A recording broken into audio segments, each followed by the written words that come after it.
Hola a todas las personas que nos ven en este canal. Vamos a continuar con la lectura del libro de Zecharia Sitchin, Las guerras de los dioses y los hombres.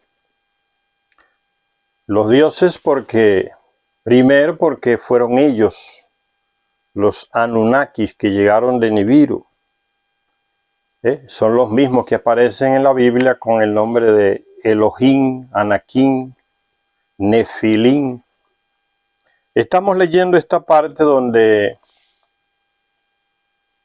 Zecharia Sitchin, basándose en el texto de ese escritor griego antiguo llamado Hesíodo, que habla de la teogonía, trata la teogonía, o sea, el origen de los llamados dioses, esa raza de personas. Y estábamos viendo la lucha de Zeus con Tifón. Dice, continuando esa lectura, dice, aunque la teogonía, ese libro escrito por Hesíodo, solo habla de una batalla, una sola batalla entre Zeus y Tifón, otros escritos griegos afirman que esta fue la última batalla que vino precedida por otras varias en las cuales Zeus fue el primero en resultar herido por Tifón. Que no fue solo una batalla, fueron varias. Y la última batalla, dice, en un principio Zeus luchó con Tifón de cerca, utilizando la hoz especial que su madre le había dado para la mala acción, la castración de Urano. Pues su objetivo era el mismo que se usó donde se usó la hoz. Gea le dio la hoz a Cronos para que castrara a su padre Urano, como ya vimos en las lecturas anteriores. Entonces no se puede uno imaginar que era una simple hoz.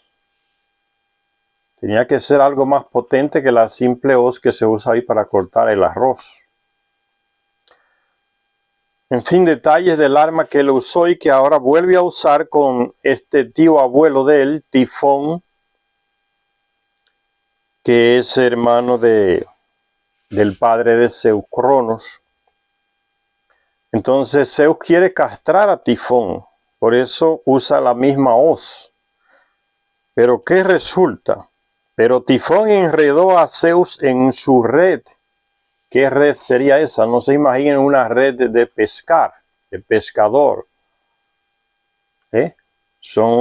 Parece que es un arma distinta. Las armas que estos personajes tienen, los Anunnaki, no se pueden comparar con la que tenemos hoy.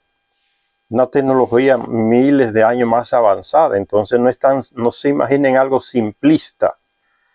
Dice que Tifón capturó a Zeus con su red, le arrebató la hoz y con ella le cortó al dios olímpico los tendones de manos y pies. Y luego dejó al indefenso Zeus sus tendones y sus armas en una cueva. Pero los dioses Egipán y Hermes encontraron la cueva donde yacía Zeus. Resucitaron a Zeus, recomponiéndole los tendones y le devolvieron sus armas. Resucitar a una persona es un método que ya lo hacían los dioses ellos mismos como le narraron ellos a los sumerios, ¿no? Se le aplicaban con unos aparatos que ellos tenían, choques eléctricos parece que eran, y otras cosas, y la persona volvía. Ya lo vimos con uno de ellos que estuvo en Marte, acompañando al rey Alalu que murió allá, Ansu.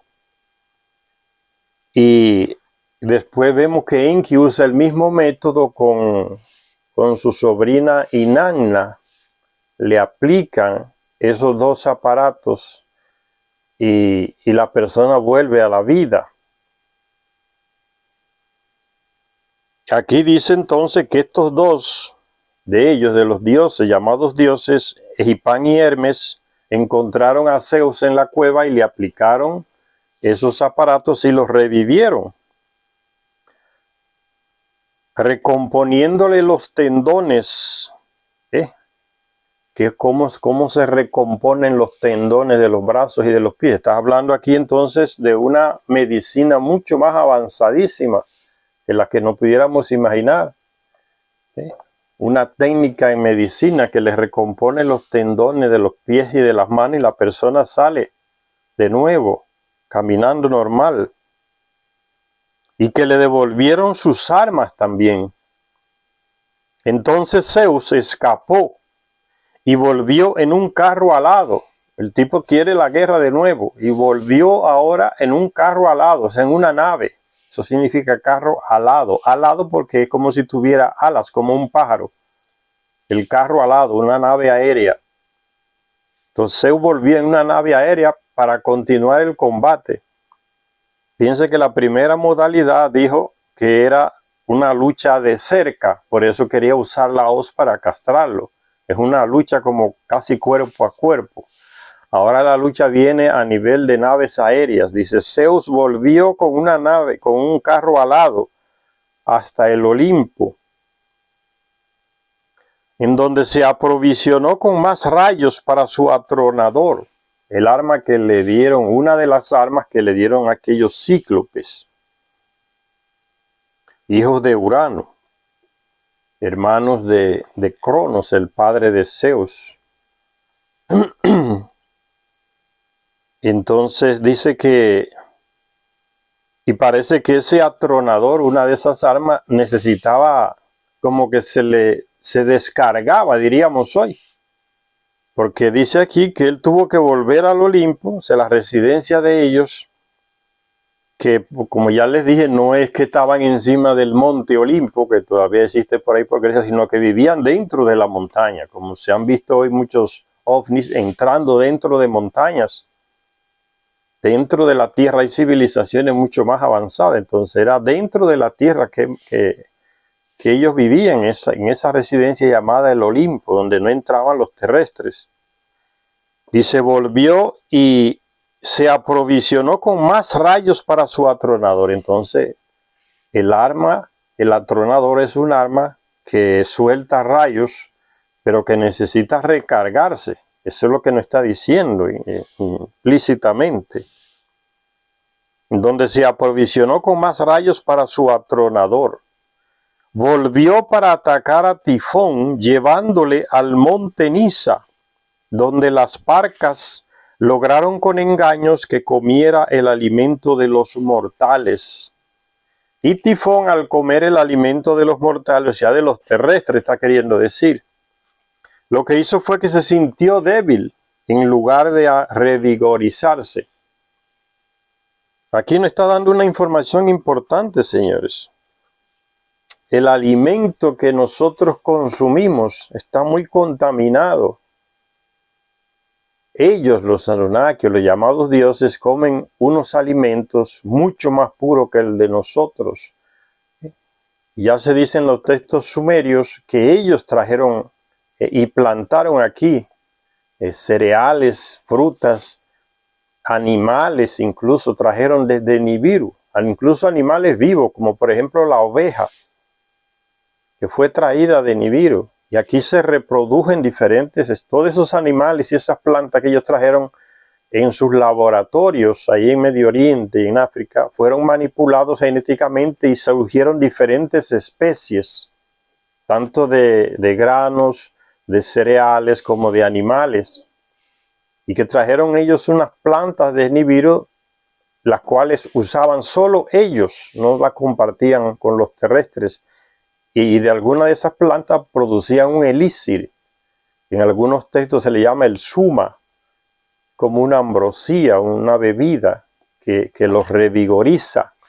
Y decía que esa bebida, ese alimento, los principales comandantes de ellos, ahí en Sumeria, solo le daban a cuentagotas a los otros Anunnaki que estaban trabajando en las minas de África sacando el oro. cuando ellos llegaron y no habían ni siquiera creado los terrestres. Está hablando de esa época, ese texto que los acontecimientos que estoy nombrando. Entonces dice que Tifón comió el alimento de los terrestres, o sea, los mortales, somos nosotros, y se sintió débil. Una información interesante. Yo le decía que la parte más contaminada del planeta Tierra es la parte donde nosotros vivimos, aquí en la superficie. Está podrida. ¿Por quién lo hizo? Ellos mismos, los llamados dioses, utilizaron muchas armas atómicas y de otro tipo, armas nucleares, y contaminaron la superficie del planeta. Por eso se fueron a vivir dentro de la Tierra y debajo de la Tierra.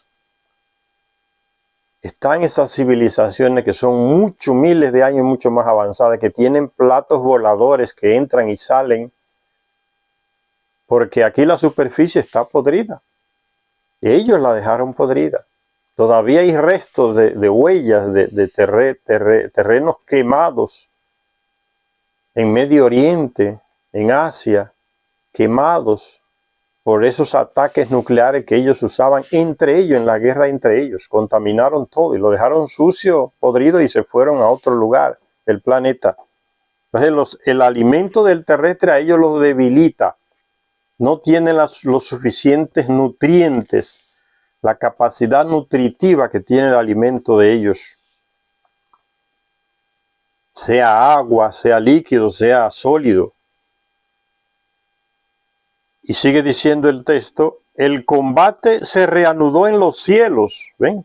Acuérdense que Zeus volvió en un carro aéreo, carro alado. El combate se reanudó en los cielos sobre el monte Hemo en Tracia. Tracia es ahí al norte, es una región que quedaba al norte de lo que hoy es llamado Grecia, casi haciendo frontera con Turquía, esos territorios ahí. Por ahí estaba la Tracia.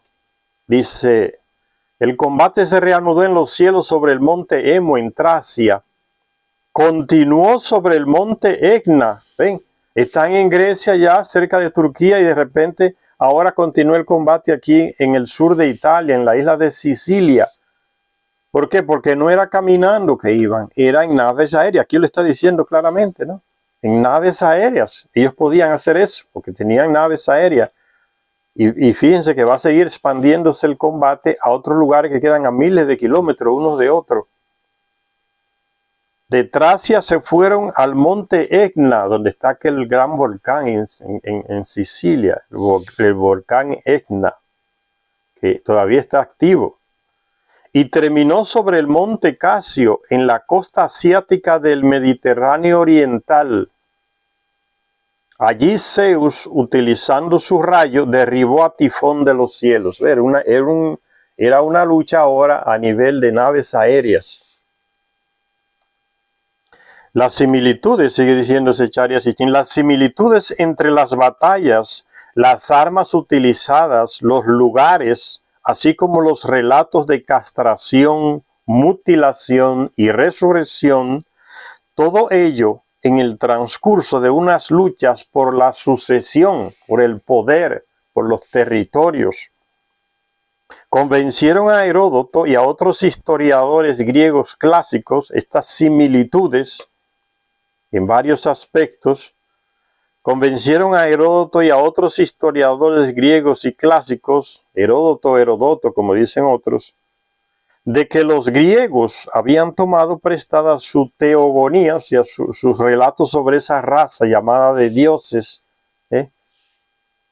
Engañaron a los terrestres diciéndole que son dioses, nunca fueron, no lo son y nunca serán dioses. Y el terrestre hasta el día de hoy los sigue llamando de dioses en varias culturas. Ese fue el engaño. El origen de las religiones es el engaño, tiene como base antropológica el engaño, la creencia ingenua por parte de los terrestres y el engaño por parte de los Anunnaki, esa raza que vino de Nibiru. El terrestre le creyó el cuento de la inmortalidad y de la vida eterna a Inanna y a Marduk, que fueron los dos primeros que se declararon dioses, y los otros compañeros de ellos ahí en Sumeria, Los otros Anunnaki se rieron y se burlaron y dijeron, nadie puede declararse Dios, porque ellos creen en el creador de todo. Pero ellos vieron que los terrestres se creyeron el cuento, eso se expandió por todos los lugares donde los Anunnaki tenían sus residencias, que los terrestres le decían templos, y donde existía esa casta llamada de sacerdotes, que ellos mismos crearon, los Anunnaki, o sea, personas terrestres escogidas a los que se le daba ciertos conocimientos astronómicos, matemáticos, geográficos, y se les daba entrenamiento, se le crearon los ritos para que hicieran celebraciones especiales, se le enseñaron oraciones, alabanzas, peticiones a los llamados dioses, y todo ese esquema se extendió entre los terrestres y se creyeron el cuento. Al ver los otros Anunnaki que los beneficios que le venían a Inanna y a Marduk al declararse dioses, ellos también se declararon dioses. Y dice el libro de Enki, y los Anunnaki se hicieron esclavos de los terrestres, porque al tener a los terrestres para que le hicieran todo, entonces se convirtieron en esclavos de la ayuda de los terrestres. Si le faltaban los terrestres, entonces no sabían qué hacer. Y sigue diciendo el texto de Zecharia Sitchin entonces que esas similitudes entre las batallas, las armas que se usaban, los lugares de las batallas, los relatos de castración, mutilación, resurrección, todos esos hechos, esas similitudes entre esos hechos, llevó a Heródoto y a otros historiadores griegos clásicos a convencerse de que los griegos habían tomado prestada su teogonía de la de los egipcios, porque era sorprendentemente igual.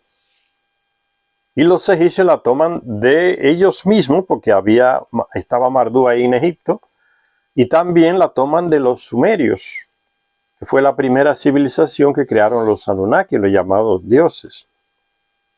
Entonces esas coincidencias entre esas tres culturas, y aquí en el caso de Heródoto, entre los egipcios más antiguos y los griegos más actuales, les hace descubrir y llegar a la conclusión es que entonces la teogonía nuestra griega viene de los egipcios, no hay manera de negarlo, demasiado coincidencias, similitudes, utiliza Zecharia Sitchin la palabra.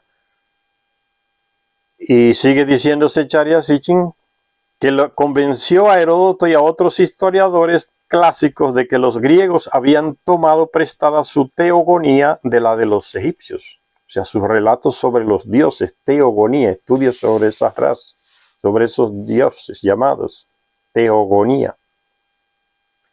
Egipán, por ejemplo, pasa por ser el dios carnero africano de Egipto. El que era Egipán en Grecia es el mismo dios carnero africano en Egipto. Egipto es África, ¿no? Y Hermes, en Grecia llamado así, no es otro que el dios Tot en Egipto.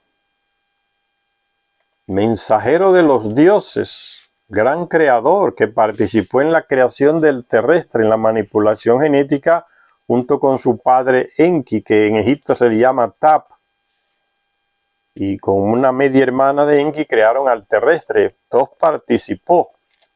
Y Tot es el mismo que fue expulso de Egipto por su hermano Marduk, y con un grupo de africanos, sus seguidores de ahí de Egipto, negros, de África, de Egipto, tuvo que huir y refugiarse aquí, y no refugiarse, sino crear sus territorios aquí en lo que hoy llamamos de Mesoamérica, sur de México, Guatemala, Honduras, Nicaragua, Belice, toda esa región ahí es Mesoamérica. Gran constructor de pirámides, construyó las pirámides de Egipto también, ese Tot. Y entonces cuando llega a Mesoamérica se le cambia el nombre. ¿Ven? En Sumeria era Ningisida, en Egipto se le llama Tot. Y cuando pasa aquí a América, según la región, el lugar donde esté, se le llama la serpiente emplumada, Quetzalcóatl, Gucumas. Es el mismo personaje y va realizando prácticamente los mismos hechos. Y entonces ese Hermes en Grecia es el dios Tot en Egipto. El mismo Hesíodo, que escribe la Teogonía, cuenta que para llegar hasta la hermosa mortal Alcmena, una terrestre, cuando los Anunnaki veían una terrestre linda, una mujer, especialmente si era de una clase alta, como la esposa del rey, por ejemplo, de algún capitán grande del ejército, la hija de un sumo sacerdote de los que tenían a cargo el cuidado de la casa del Anunnaki, que los terrestres llaman de templo. Cuando entre ese grupo de personas así, seleccionadas por ellos, aparece una mujer lindísima, inmediatamente van y se acuestan con ella, no importa de quién sea. Es una manía entre ellos, no viene de ellos, está como en la genética de ellos, y ellos nos transmitieron de su genética. Por eso dice la Biblia, fueron creados a imagen y semejanza, ¿no? Imagen es en lo físico, nos parecemos a ellos.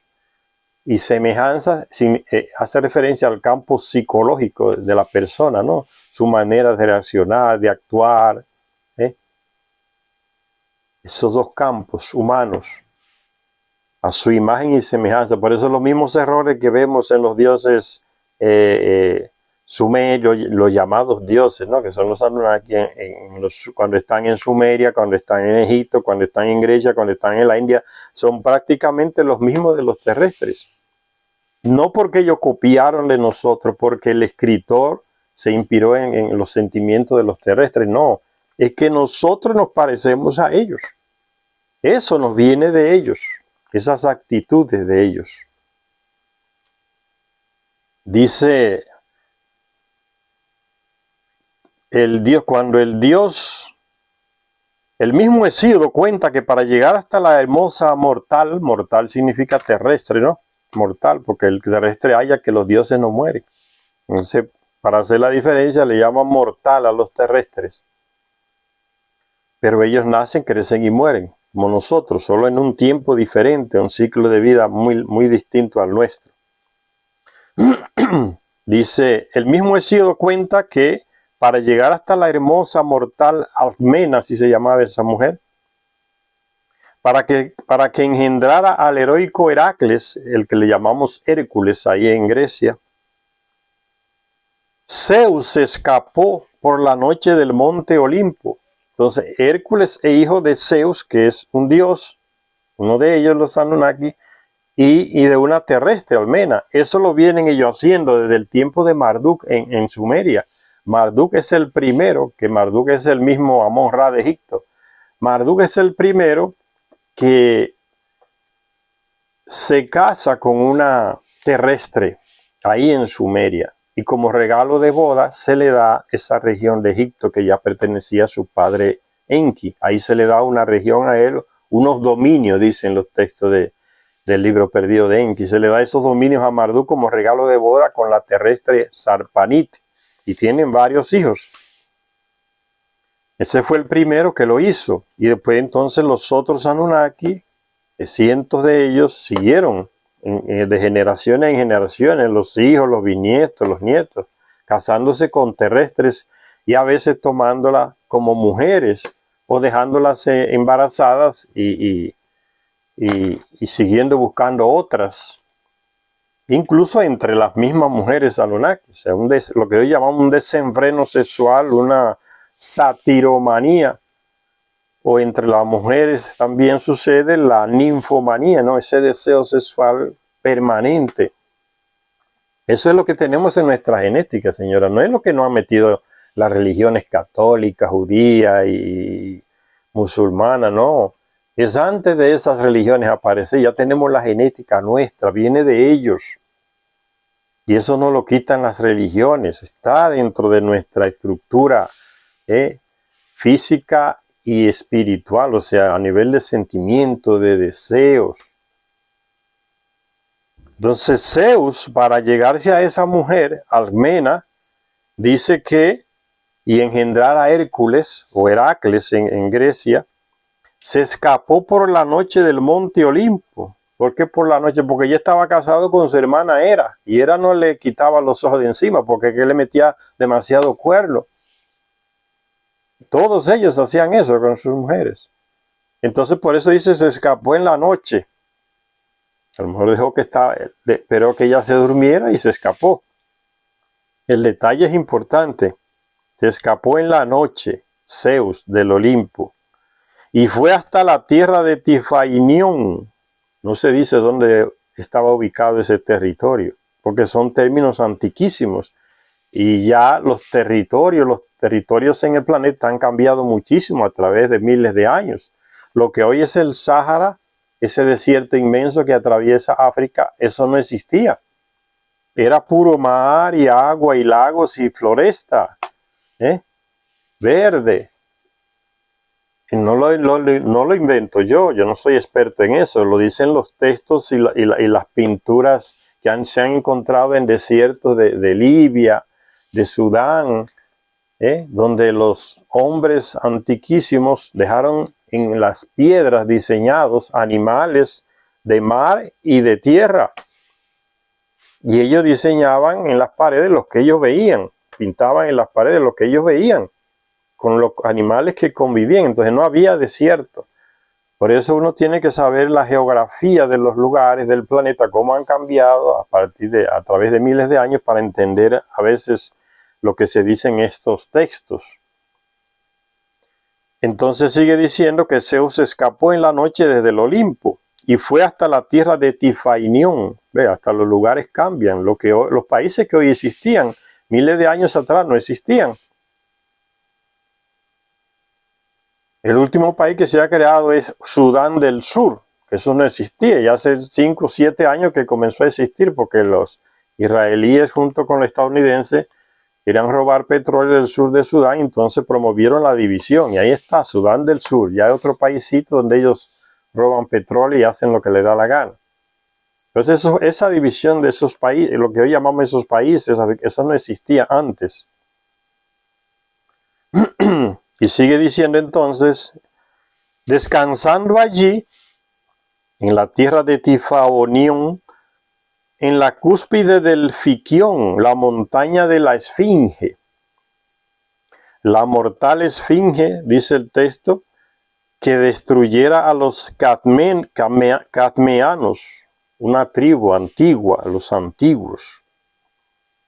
Que fuera la protagonista, eso por el lado de Grecia, por ahí que están esos lugares, que fuera la protagonista de las actividades de Hera, la esposa de Hércules, de Zeus, esposa oficial. Está conectada también en estas leyendas con Tifón y sus dominios. Y otro escritor griego llamado Apolodoro cuenta que cuando Tifón nació, creciendo después hasta tan increíble tamaño, los dioses fueron a toda prisa a Egipto, ahí que nació, en esos territorios, para contemplar a tan impresionante monstruo. Y la genética de los Anunnaki, cuando es pura, es muy distinta a la nuestra, es más poderosa, es más rica. La nuestra es una mezcla de la de ellos y la de seres terrestres que ya existían aquí, poco salvajes, que fueron civilizados. Pero la genética pura de ellos, sin mezclarse con los terrestres, es muy poderosa, muy fuerte, distinta también a la nuestra, en muchas cosas, no totalmente. Entonces, sucede lo mismo que sucede entre nosotros.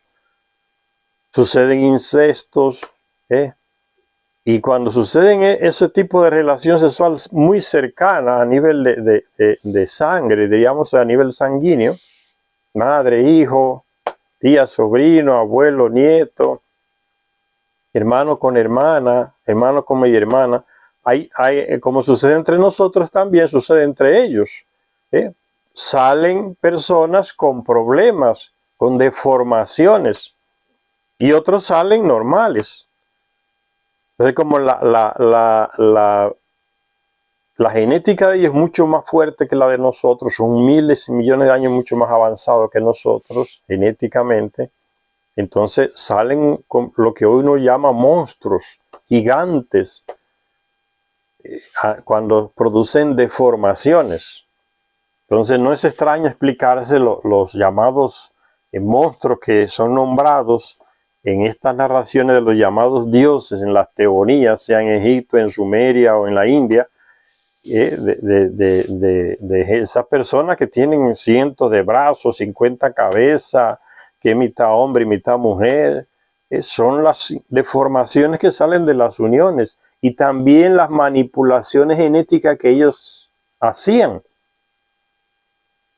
mezclando un animal con un ser humano, diferentes tipos de animales con seres humanos, o sea, a nivel genético, mezclaban y producía otro ser distinto. Ellos no lo mataban, ellos lo celebraban, ese ser nuevo, distinto. Lo que ellos no podían hacer en Nibiru, jugar a ser dioses, como se dice, crear personas nuevas, aquí tuvieron un campo libre para hacer todo lo que ellos les dio la gana. Por eso tenemos tantas figuras extrañas, monstruosas, como diríamos hoy, fruto de los experimentos genéticos de ellos.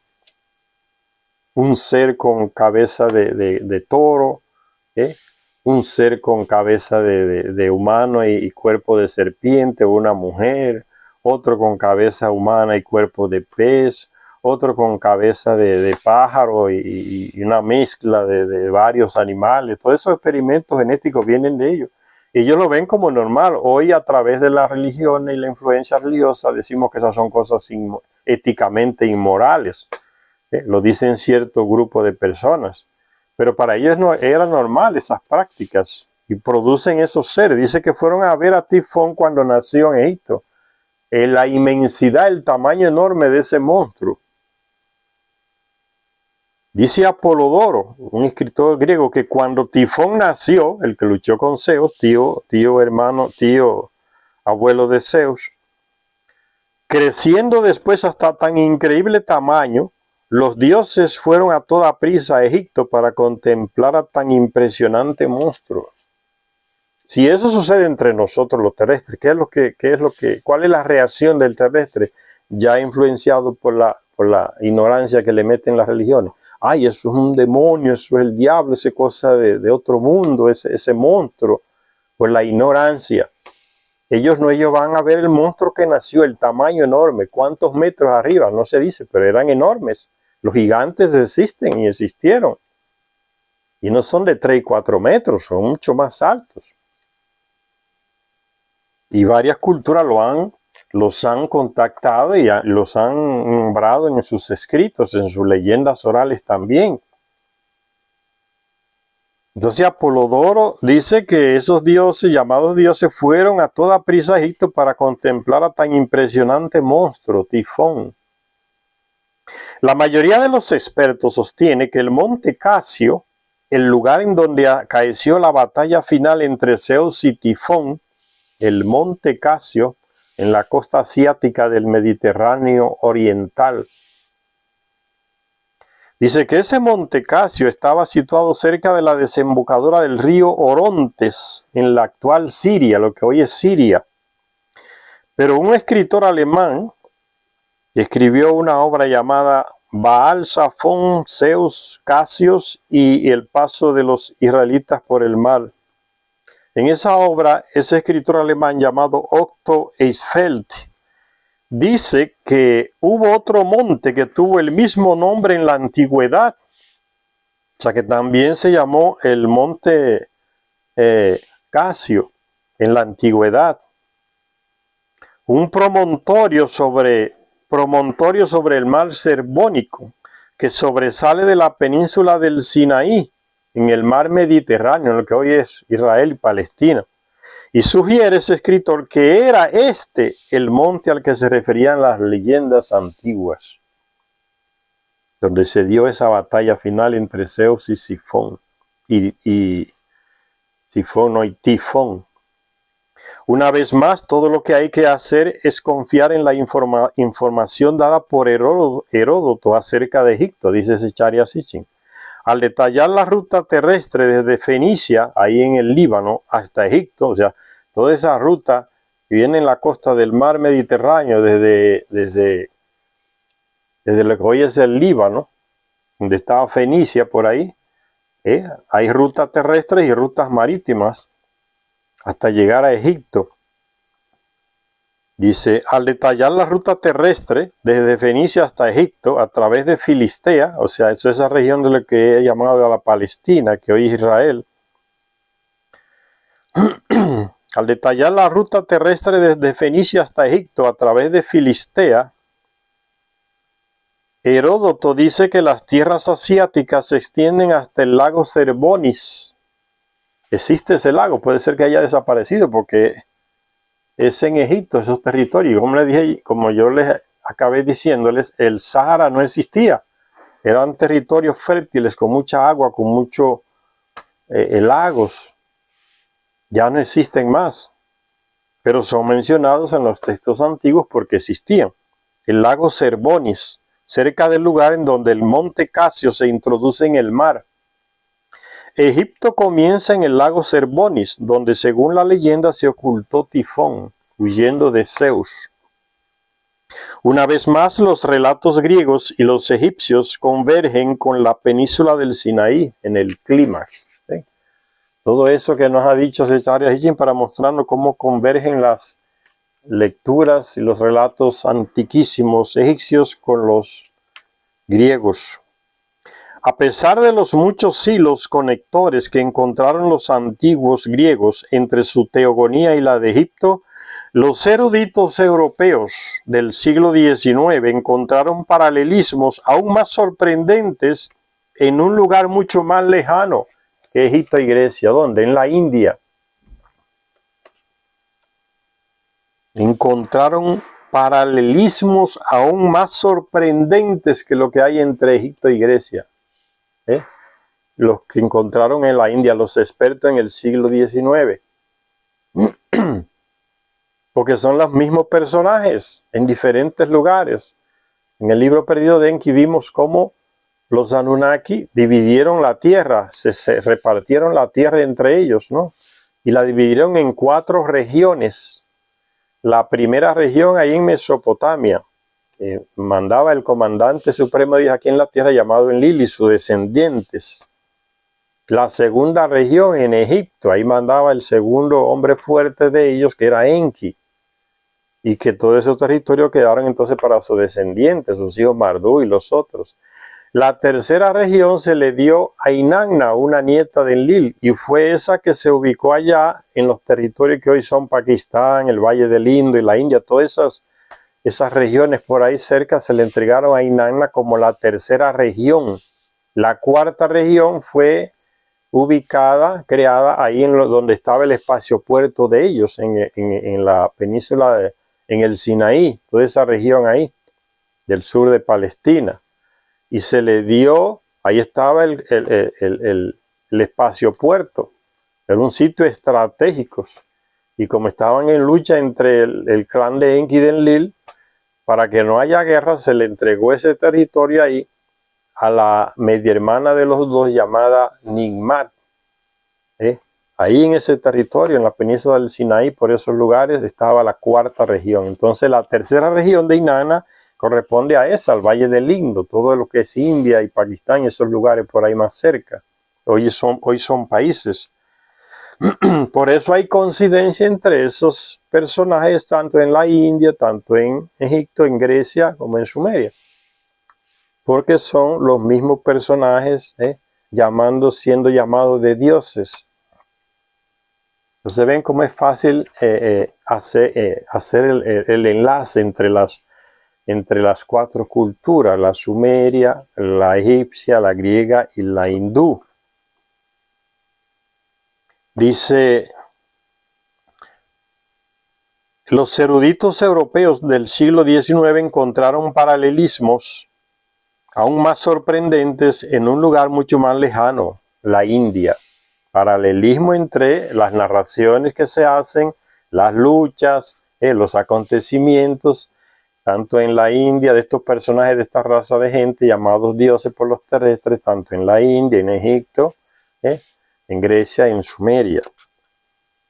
Tan pronto como se dominó el sánscrito, la lengua de la antigua India, y el sánscrito todavía existe Ahí los textos más antiguos de la India están escritos en ese idioma. Parece que ese idioma fue Enki que se lo creó a esa tercera región, que se le entregó a Inanna.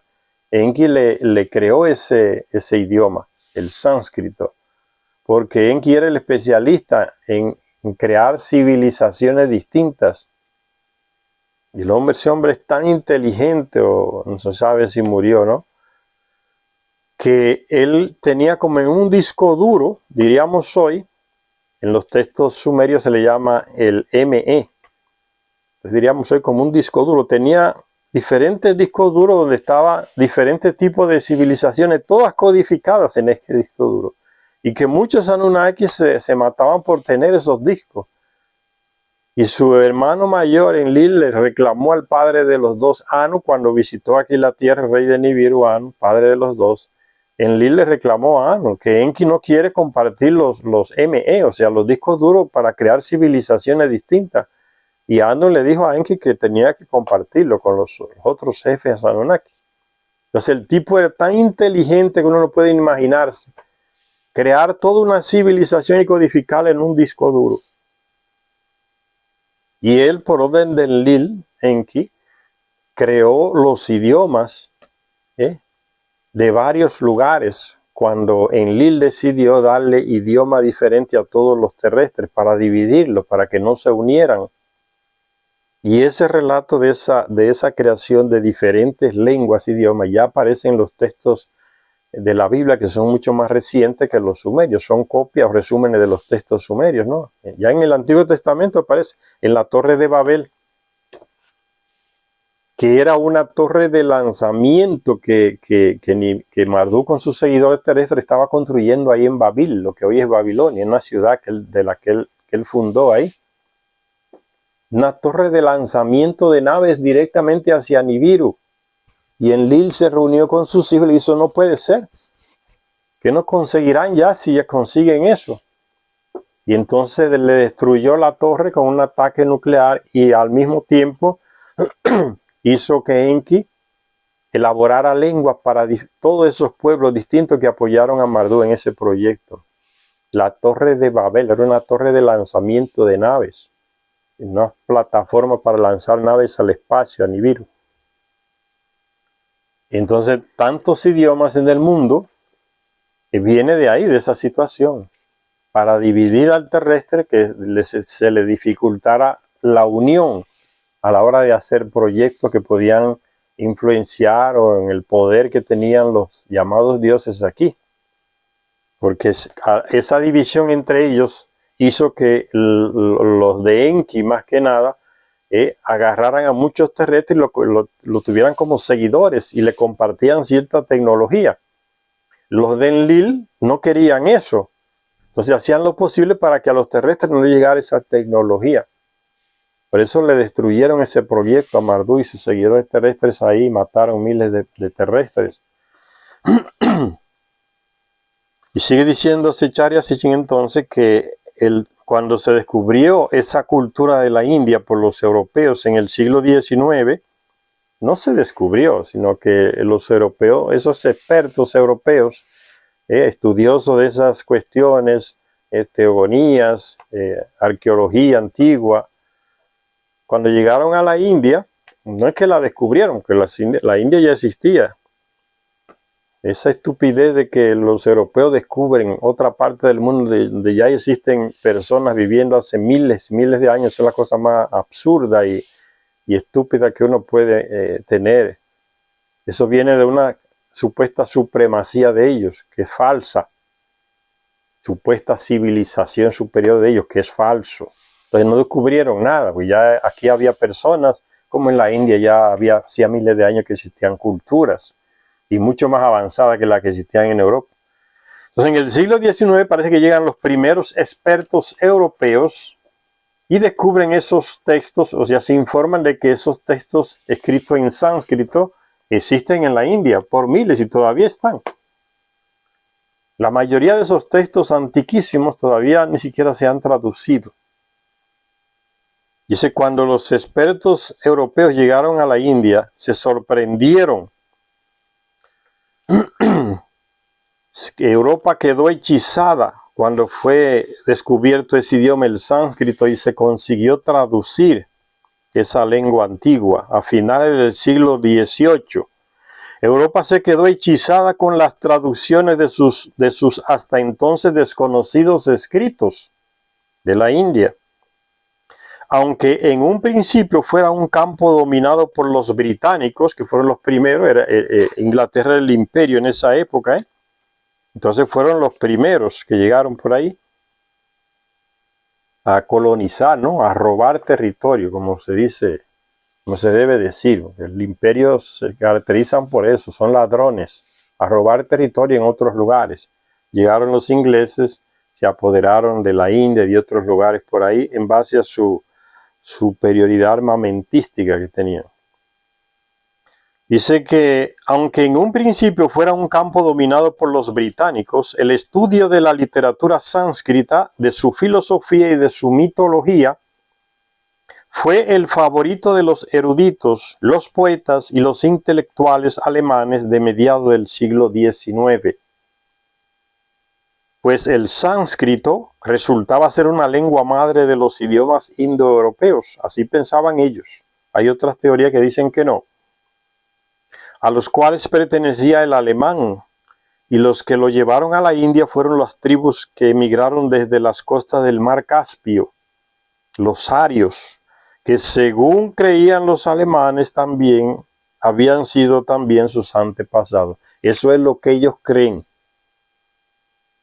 Pero hay otras teorías distintas, porque ven que todos estos escritos y estos acontecimientos antiguos que tienen los europeos y que se les forman así, no mencionan nada de lo que existía aquí en América. Para ellos el continente americano no existía, no tenía nada antiguo. Y todo eso es falso. Y todo eso lo que se ha descubierto en América contradice esa visión que tienen los europeos, ¿no? De que su lengua vino de los arios y no sé cuánto, y que los arios por aquí y para allá. Hay estudios y estudiosos serios latinoamericanos que tienen posiciones claras haciendo historia científica y demostrando que eso que dicen los expertos europeos de origen de sus idiomas, de sus razas, no es así. De aquí fueron allá, a miles de años antes de que ellos llegaran y vieran que aquí había tierra, algunos navegantes de allá, de Europa. Dice, dominado por los británicos, el estudio de la literatura sánscrita, de su filosofía y su mitología fue el favorito de los eruditos, los poetas y los intelectuales alemanes de mediados del siglo XIX. Pues el sánscrito resultaba ser una lengua madre de los idiomas indoeuropeos. El punto central de esta literatura eran los Vedas, de esta literatura escrita en sánscrito por los hindúes. El punto central de esta literatura eran los Vedas, llamados los Vedas, unas escrituras sagradas que según la tradición hindú no eran de origen humano. ¿Ven? No eran de origen humano los Vedas. ¿Qué es lo que significa que no eran de origen humano? Que fueron escritos por los llamados dioses que vinieron de Nibiru, bajaron del cielo a la tierra, los Anunnaki. Por eso se dice que no son escritos humanos, de origen humano, o sea, no son escritos por terrestres. Eso es lo que quiere decir. No eran de origen humano. Esa información la traen desde antiguo los textos. Y es lo mismo que dicen los sumerios, señores. La civilización la más antigua que se conoce. Cuando a los sumerios les preguntaban, ellos decían en sus escritos, todo lo que sabemos nos enseñaron ellos, los Anunnaki, que vinieron de allá de Nibiru. Es la misma, o sea, el mismo reconocimiento. Cuando se habla de estos textos con esa gran sabiduría que tienen y esas grandes cosas hablando de naves aéreas, esos fueron ellos que los contaron. Y algún escriba terrestre lo escribió, y a veces ellos mismos escribían, porque está escrito en los textos, fulano de tal escribía tal libro, de ellos, personas de ellas, de esa raza. Dice, no eran de origen humano los Vedas, por haberlos compuesto los mismos dioses, en una era anterior, o sea, miles de años atrás. Los trajeron al subcontinente indio los arios en forma de tradición oral. Y esa es una teoría también cuestionable. En algún momento del segundo milenio antes de Cristo, pero con el transcurso del tiempo se fueron en algún momento del segundo milenio antes de Cristo. Dice que trajeron los arios esos escritos ahí a la India. Pero con el transcurso del tiempo se fueron perdiendo muchos de los 100.000 versículos originales que formaban los Vedas.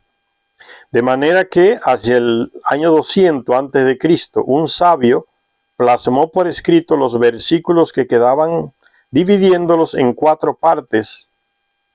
Hasta el día de hoy, los Vedas están divididos en 4 grandes partes. El Rig Veda, o sea, el Veda de los indios, de los signos, que está compuesto por 10 libros. El segundo es el Sama Veda, o sea, los Vedas cantados. El tercero es el Yajur Veda. En su mayor parte son oraciones para los sacrificios a los dioses, llamados dioses.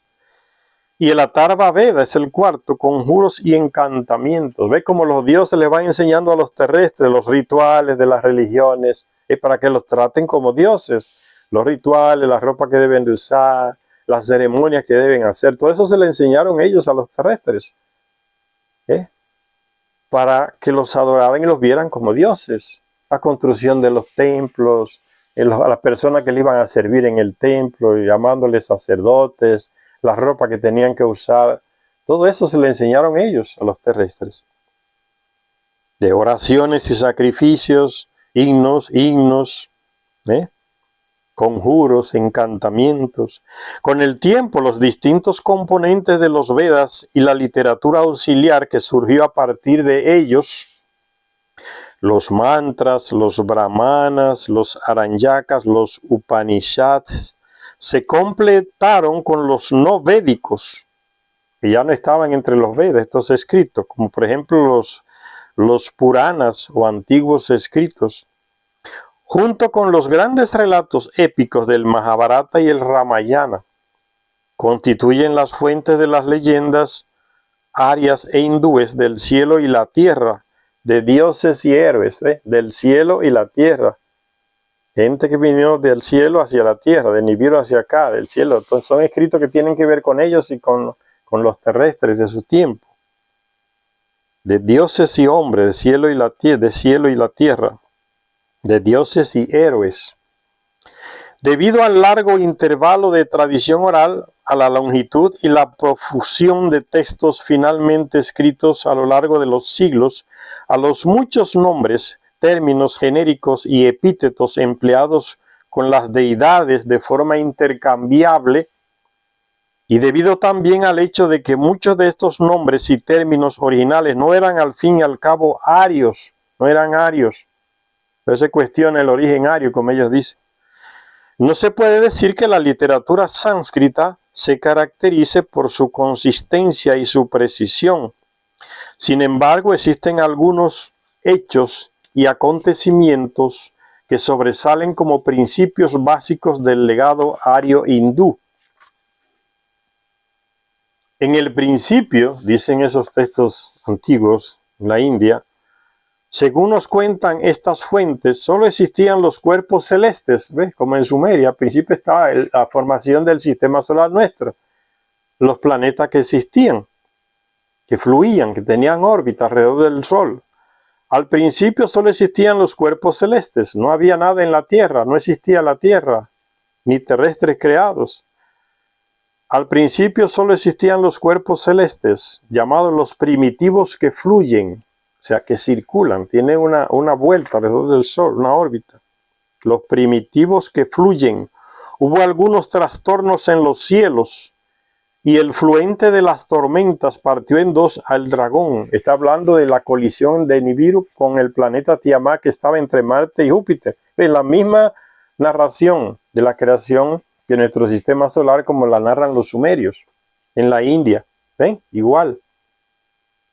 El fluente de las tormentas es Nibiru, que partió en dos. ¿Ves? El Nibiru, como dice Enki, mi planeta es un planeta que tiene muchas erupciones volcánicas, es rojizo. Tiene muchos satélites que capturó.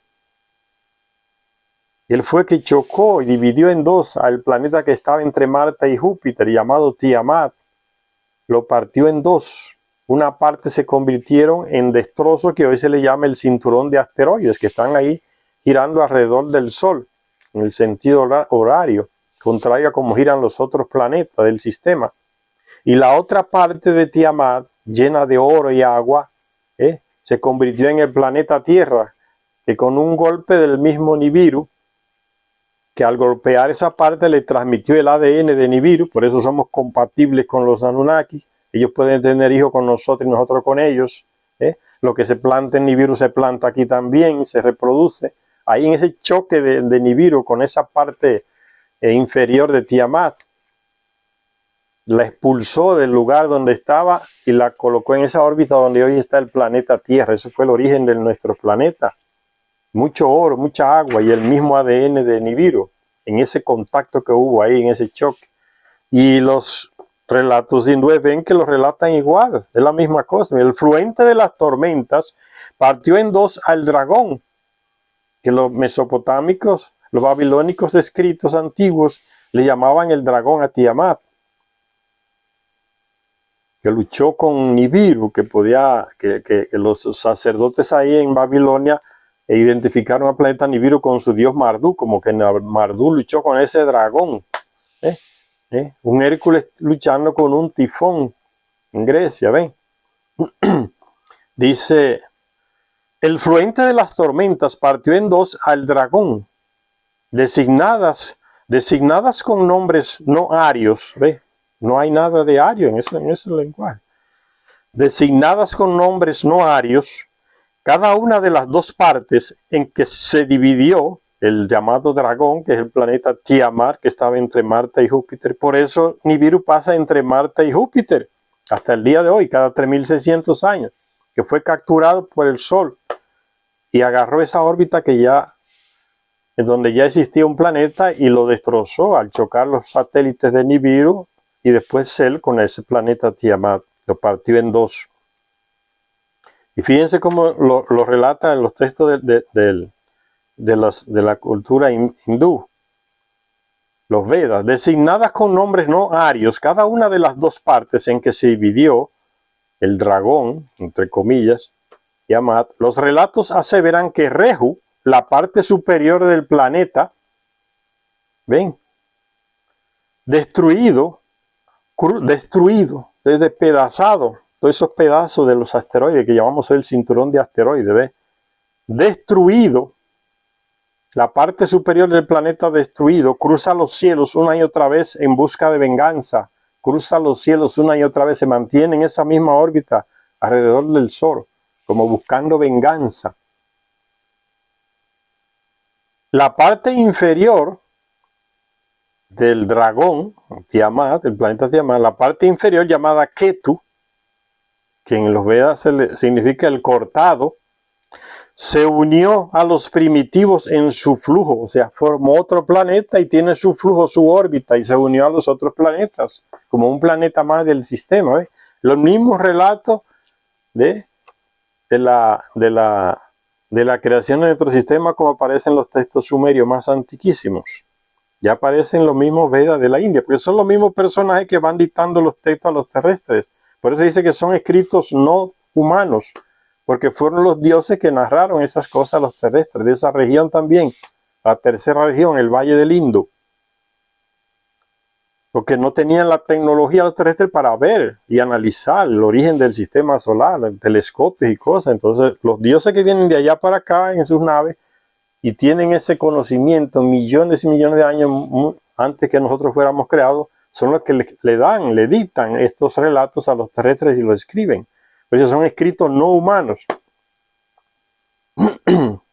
El cortado, la parte inferior llamada Ketu, el cortado, y se unió a los primitivos en su flujo, en sus órbitas. Muchas eras pasaron después, miles y miles de años, millones, quién sabe. Muchas eras pasaron después y una dinastía de dioses del cielo y la tierra, los Anunnaki llegando aquí al planeta. Y una dinastía de dioses del cielo y la tierra hicieron su aparición El celeste Marishi que los encabezaba tuvo 7 o 10 hijos con su consorte Pirihivi, la amplia. Piritivi, la amplia, que personificaba a la tierra. Ven, como Gea en el relato griego personifica la tierra y Urano como que personifica el cielo. Ven, son las mismas coincidencias. Similitudes, mejor dicho, no coincidencias. El celeste Marishi que los encabezaba tuvo 7 o 10 hijos con su consorte Piritivi, la amplia, que personificaba a la tierra. Uno de ellos, Kasyapa, el del trono, se convirtió en jefe de los Devas, o sea, los brillantes son ellos, tomando el título de Yauspitar, o Padre del Cielo. Y dice Charia Sitchin, el indudable origen del nombre, título griego de Zeus, Diyaus, en los Vedas es Zeus, Diyaus, y su homólogo romano Júpiter, Diyauspitar, Diyauspitar en los Vedas, Diyauspitar, el mismo personaje con diferente nombre en diferentes culturas, es normal. Bastante prolífico, Kasyapa engendró a muchos dioses gigantes y monstruos con diversas esposas y concubinas.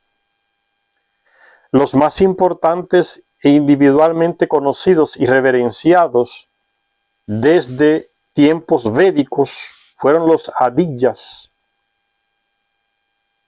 hijos de Kasyapa con su consorte Aditi, la ilimitada. Hay mujeres que no podían parar de tener hijos, ¿no? Cuando esos señores se les despertaba el apetito, las mujeres tenían que aguantar embarazo y embarazo y embarazo, hasta que el tipo se le pasara la fiebre. Y nacían normales y deformes, como ya le dije, como pasa entre nosotros. Eso es lo que está en nuestra naturaleza, señores. En nuestra genética. Eso no hay manera de que salga. La religión no lo saca, aunque amenacen con el infierno, el diablo, no sé qué. Todas esas cosas pasan. La genética se mantiene. Esa influencia fuerte de ellos en nosotros a nivel sexual.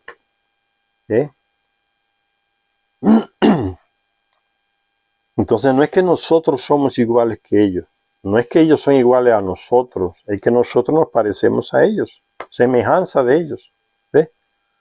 Kasyapa engendró a muchos dioses gigantes y monstruos. La cuestión del incesto. Con su hermana. Con su media hermana. Bastante prolífico. Recuérdense que ya en Grecia a Urano se le acusó de lo mismo. Prolífico. Desenfrenado sexual.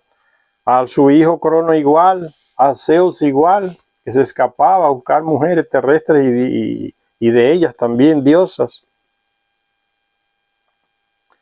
Entonces dice que engendró dioses gigantes y monstruos. Recuérdense que la genética de ellos, entre ellos, no es genética con la terrestre que produce gigantes, es la de ellos. Entre ellos producen gigantes con problemas físicos, como dicen aquí, monstruos y personas normales. Lo más importante, dice, los Adityas fueron de los más importantes, hijos de Kasyapa con su consorte Aditi, la ilimitada.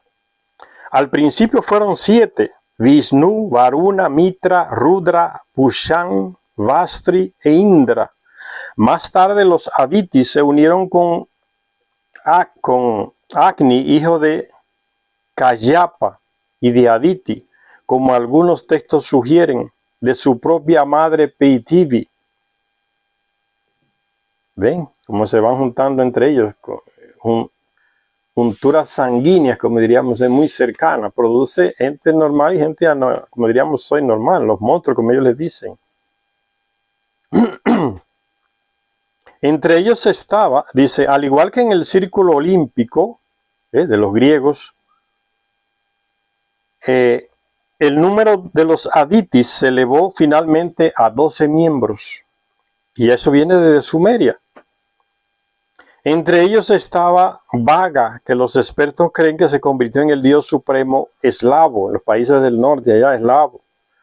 El dios Bog o Vaga, la India. El último en nacer de Aditi, aunque no está claro que su padre fuera Kasyapa, fue Surya.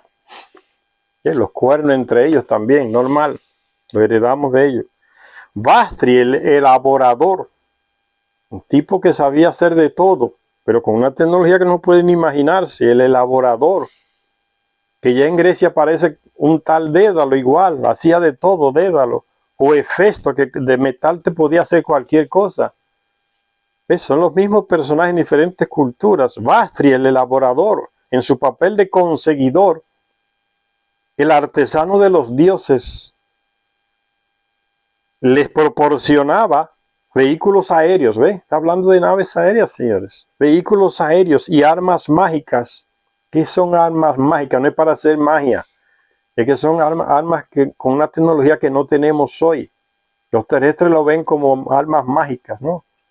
Rayos que podían transformar personas en otras, capacidades que tenían, armas atómicas, armas nucleares, armas de plasma. ¿Qué es lo que uno no puede ni imaginarse la tecnología de esos señores? Nosotros estamos apenas iniciando a conocer tecnologías distintas. Ellos ya la tenían miles de años atrás. Dice Vastri, el elaborador, el conseguidor, el artesano de los dioses, les proporcionaba vehículos aéreos y armas mágicas a partir de un abrasador metal celeste, el hierro. Acuérdense que Orón en Egipto, o Horus, agarró un monte de terrestre por primera vez y lo formó como ejército. Le enseñó el arte de la guerra, a matar, a luchar. Y le dio armas hechas del metal divino, el hierro, que los terrestres no sabían ni conocían usar. Y les enseñó. Y formó un ejército. Y los primeros se llamaban los hombres del metal. Ya lo leímos en este mismo libro. Eso fue en Egipto. Dice... Ese Vastri, el conseguidor, el artesano de los dioses, les proporcionaba vehículos aéreos y armas mágicas. A partir de un abrasador metal celeste, forjó un disco para Vishnu, un tridente para Rudra, un arma de fuego para Agni, un atronador que lanzaba rayos para Indra, y una masa volante. ¿Saben lo que es una masa?